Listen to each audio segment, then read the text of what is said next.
तुम तो भगवान को करता धरता मानते हो, तुम तो भगवान से तो 24 घंटा में कुछ ना कुछ मांगते ही मांगते हो, हैं? और ऐसे ही कहते हो ये करेंगे। तो कहते भगवान की वाणी का प्रतिपादन केंद्र बिंदु एकमात्र भगवान आत्मा है।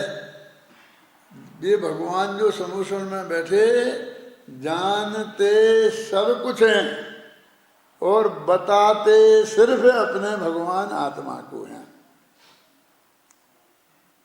आज का विषय क्या है? भगवान महावीर की वाणी का प्रतिपादन केंद्र बिंदु एकमात्र अपना आत्मा है, भगवान का आत्मा नहीं। ये तो बताने हैं वाले हैं, ये हमारा आत्मा है, ये समझाने के लिए सारे शास्त्र लिखे हैं।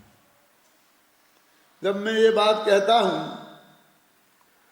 तो कुछ लोग कहते हैं कि नहीं नहीं, तुम्हारे समय सार में आत्मा फात्मा होगा, हमारे गोमट सार में तो नहीं है। मैंने कहा भैया तुमने ये समय सार और गोमट सार का बंटवारा कब कर लिया कि हमारा समय सार और तुम्हारा गोमट सार? तुम भले ही हमें समय सार देकर निपटाना चाहते हो, लेकिन हम तुम्हें गोमट सार नहीं देंगे। हम तो कहते हैं समय सार भी हमारा और गोमट सार भी हमारा। यहाँ ही जयपुर में बैठकर पंडित जयचंद जी छाबड़ा ने समय सार की टीका लिखी थी आज से 200 वर्ष पहले, और उससे भी 250 वर्ष, आज से 250 वर्ष पहले पंडित टोडरमल ने गोमट सार की टीका लिखी थी। हम तो कहते दोनों ही हमारे हैं, हैं?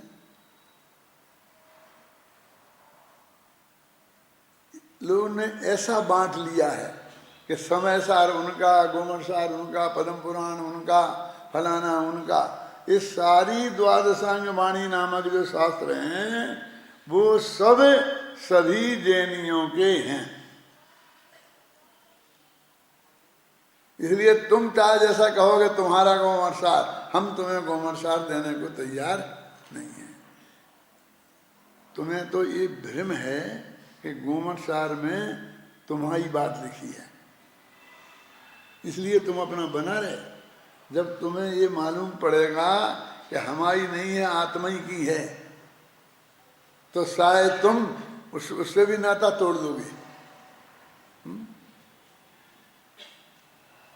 सोचो, गोमट सार तुमने पढ़ा है, कोई बात नहीं, देखा है। गोमट सार के 2 कांड हैं, एक का नाम है जीव कांड और दूसरे का नाम है कर्म कांड। तो जीव कांड में काय का वर्णन होगा? पढ़ा के नहीं पढ़ा, देखा है तो होगा।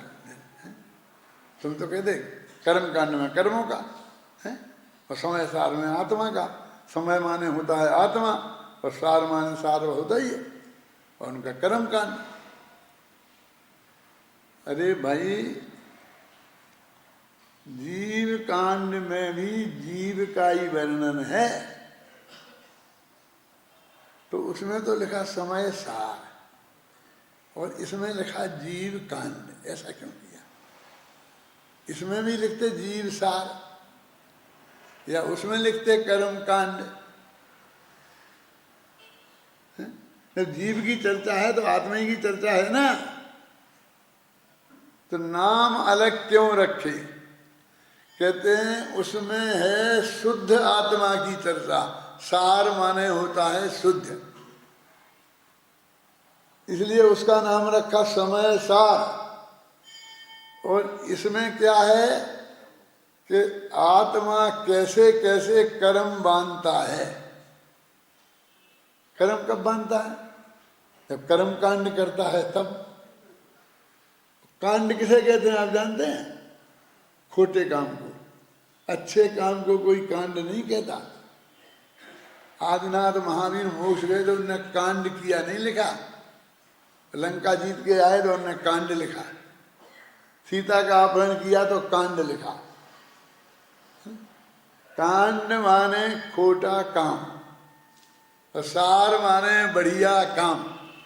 तो आत्मा की सारभूत बातों की चर्चा जहाँ पर की है उसमें उसको कहते हैं समय सार। समय माने भगवान आत्मा, शुद्ध आत्मा, अपना आत्मा, उनकी चर्चा जहाँ हो उसका नाम समय सार। और अनादिकाल से आज तक इस जीव ने कर्मों के उदय में कैसे कैसे कांड किए, इसका जिसमें वर्णन हो उसका नाम कर्म कांड है। और जीव का वर्णन है इसलिए जीव कांड है। जीव ने खोटे काम किए जो, तो कर्म कांड में भी आत्मा का वर्णन कि हाँ भिखारी आत्मा का। जीव कांड में भी आत्मा का वर्णन कि हाँ हम क्या करें, तुम देखते ही नहीं हो तो हम क्या करें। कोई कह जाता है कान में कि ये तो अपना है, ये उनका है। क्यों? ये रामायण अपनी नहीं है, ये उनकी है, ये उनकी है। ये कुरान मुसलमानों का है, ये पुराने से समय सार भी किसी मुसलमानों किसी का होगा, वो समय वालों का होगा। अरे समय क्या चीज है? समय माने तेरा भगवान आत्मा। तो गोमठ सार में भी आत्मा की चर्चा और समय सार में भी आत्मा की चर्चा। जब हम ये बात कहते हैं तो मुरझा करके कुछ लोग कहते हैं अरे भैया होगा, लेकिन ये खाने पीने की चर्चा ये तो चरणान योग में ही है ना। ये तो तुम्हारे समय सार में नहीं है ना, गोमठ सार में नहीं है ना। काय की चाहिए? खाने पीने की, माने चारित्र की चर्चा। तुम्हारा सम्यक दर्शन समय सार में होगा, सम्यक ज्ञान गोमठ सार में होगा, लेकिन सम्यक चारित्र तो हमारे चरणानी योग में ही है ना। जितनी ये खाने का चरण श्राप का चार हैं, मुनि धर्म के आचरण बताने वाले शास्त्र हैं, इन सब का वर्णन सागार धर्मामृत, अनागार धर्मामृत इन शास्त्रों में है। तो इसमें तो तुम्हारी आत्मा की बात नहीं है। तुम्हें क्या है इनमें? इनमें क्या है? चारित्र की है। चारित्र की क्या है बताओ ना। अरे इतना नहीं जानते आपको क्या खाना चाहिए क्या नहीं खाना चाहिए। ये बातें जहाँ हों बस उसका नाम चरणान योग का साथ। मैं सीधी सच्ची कहो ना, खाने पीने की चर्चा जहाँ हो उसे चरणान योग का शास्त्र कहते हैं। क्यों? खाने पीने की चर्चा, खाने पीने की चर्चा तो रसोई घर में होती है, समूह शरण में नहीं होती।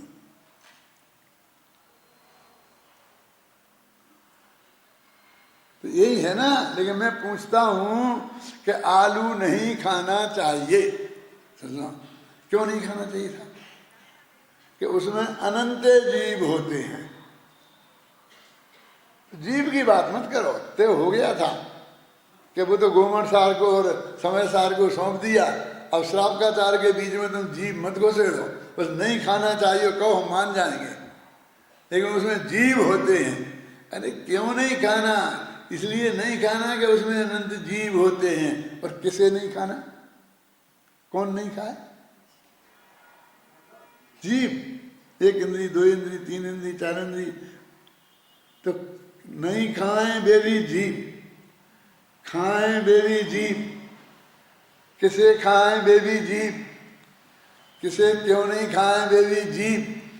चारों तरफ जीव ही जीव की चर्चा है और कोई दूसरी चर्चा है ही नहीं। और आप कह रहे हो कि उसमें आत्मा की चर्चा नहीं है। ये आप विचार करें, जैन धर्म का जितना भी आचरण है वो सब अहिंसा के आधार पर नक्की होता है। ये तो आप सब जानते हैं।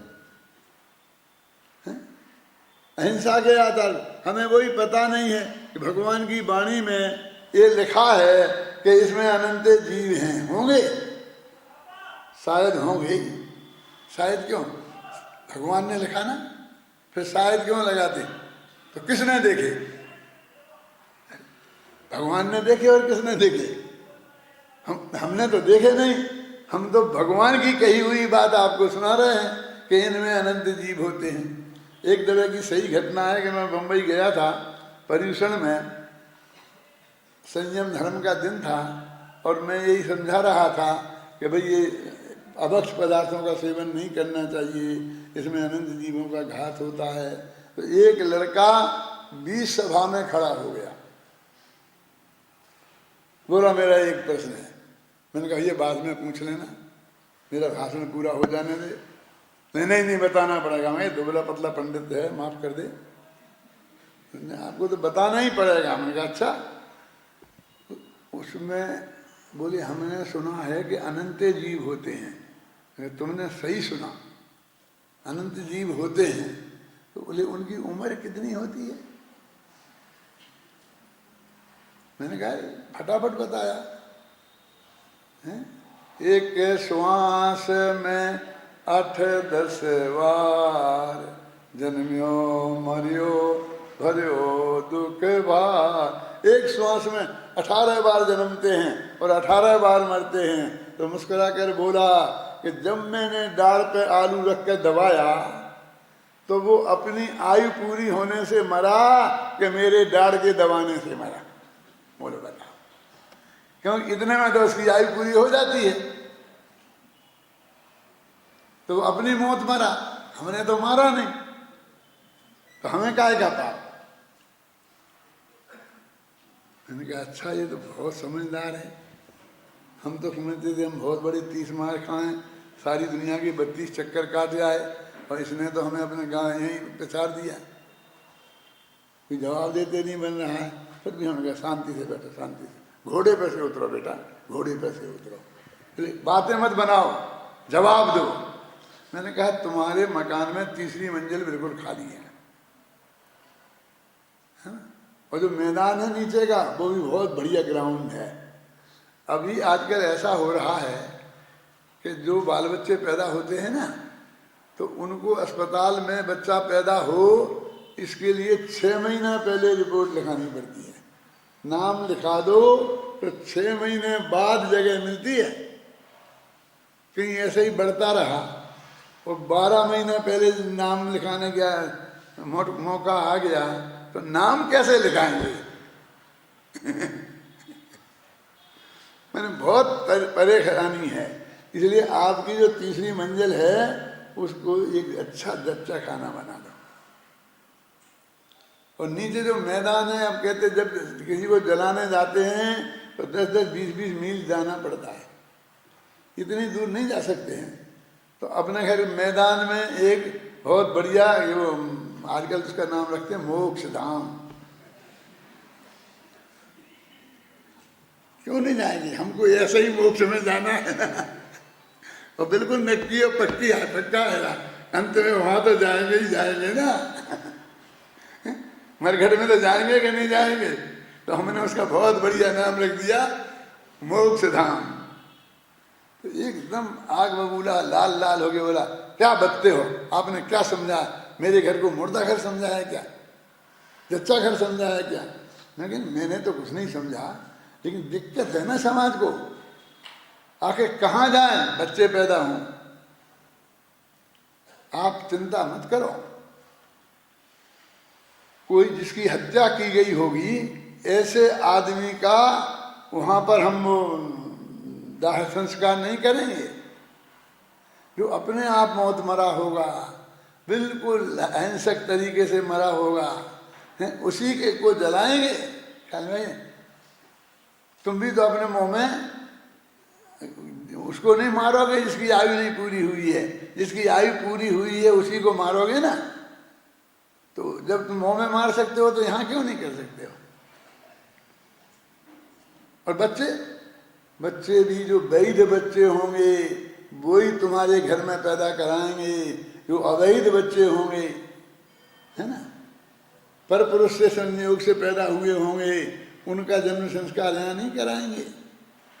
वो तो आग बबूला होने लगा। मैंने कहा तुम्हारे मुँह को जच्चा घर और बच्चा घर बनाने की बात कही तो तुम इतने नाराज होते हो। और जरा से स्वाद के पीछे अपने इस मुँह को अनंत जीवों का जच्चा घर पैदा होंगे ना वहीं, और वहीं मर जाएंगे। क्यों?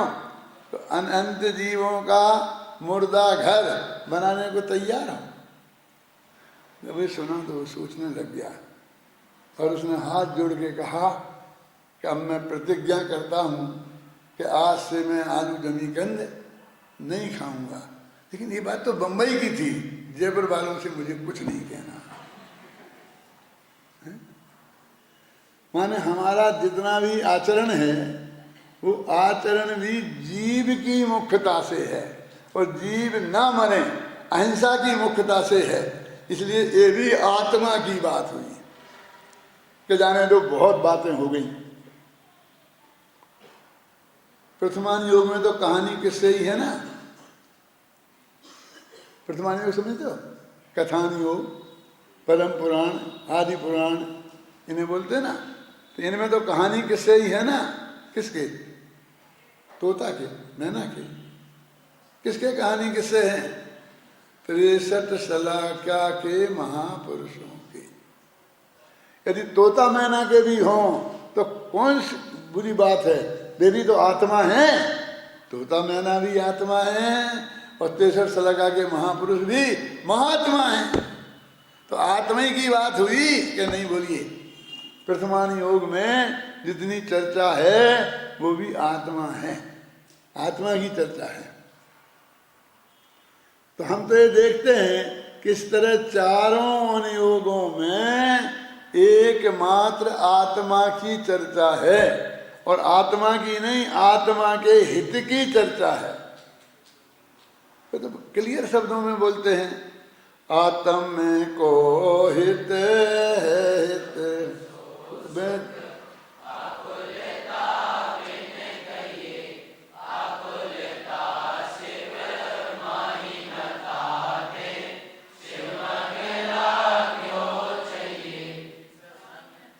अब देखिए क्लियर कह दिया उन्होंने कि आत्मा का सुख जो है वो निराकुलता में है। आकुलता है उसका नाम दुख है।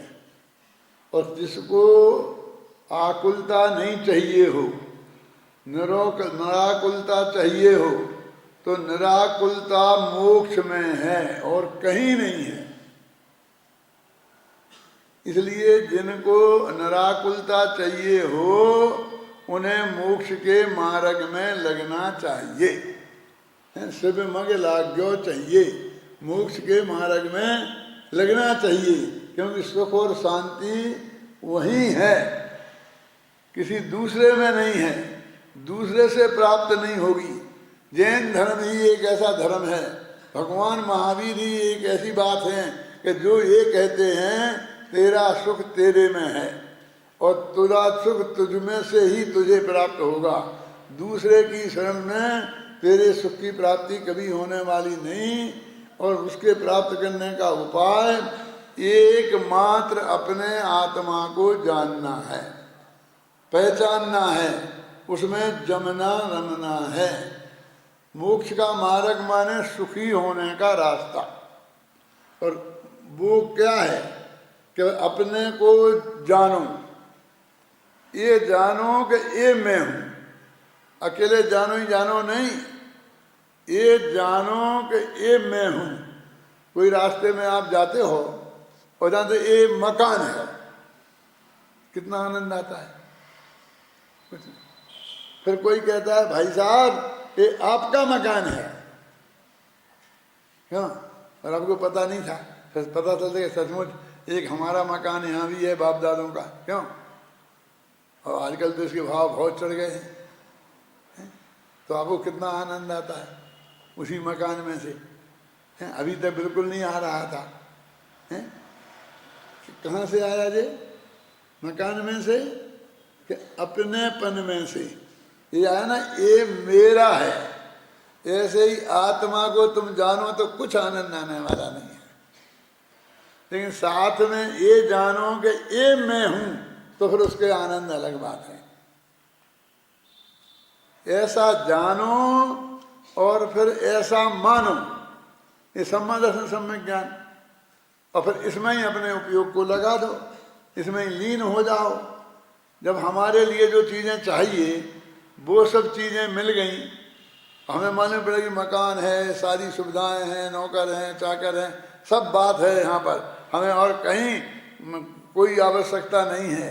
और जब जहाँ हमारा वो देश है वहाँ तो कुछ नहीं है, फिर कोई वहाँ जाने की क्यों सोचे?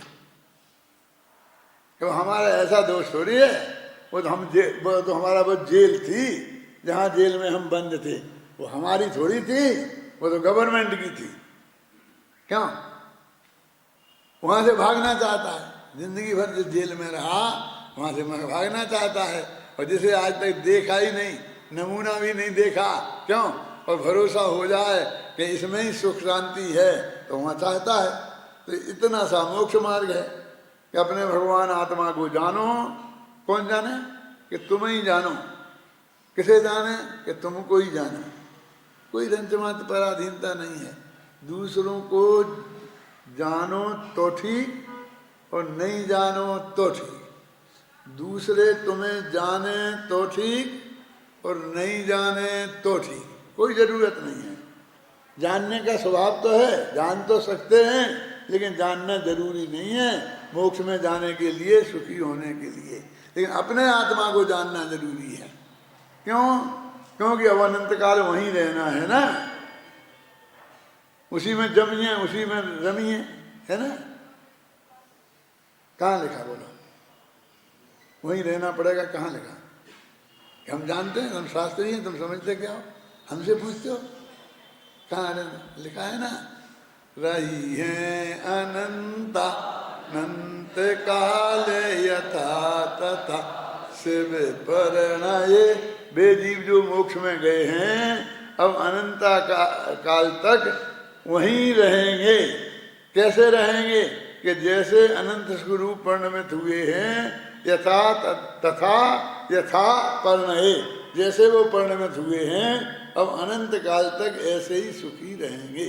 ऐसे ही सभी जीव भगवान महावीर की वाणी का प्रतिपादन केंद्र बिंदु भगवान आत्मा को जानकर, पहचान कर, अपनापन स्थापित कर, उसका ध्यान कर, उसमें जमकर, उसमें रमकर स्वयं अनंत सुखी हों, सिद्ध भगवान की पूजा करते करते स्वयं सिद्ध भगवान बन जाएं। ऐसी मंगल भावना के साथ मैं अभी की बात समाप्त करता हूँ।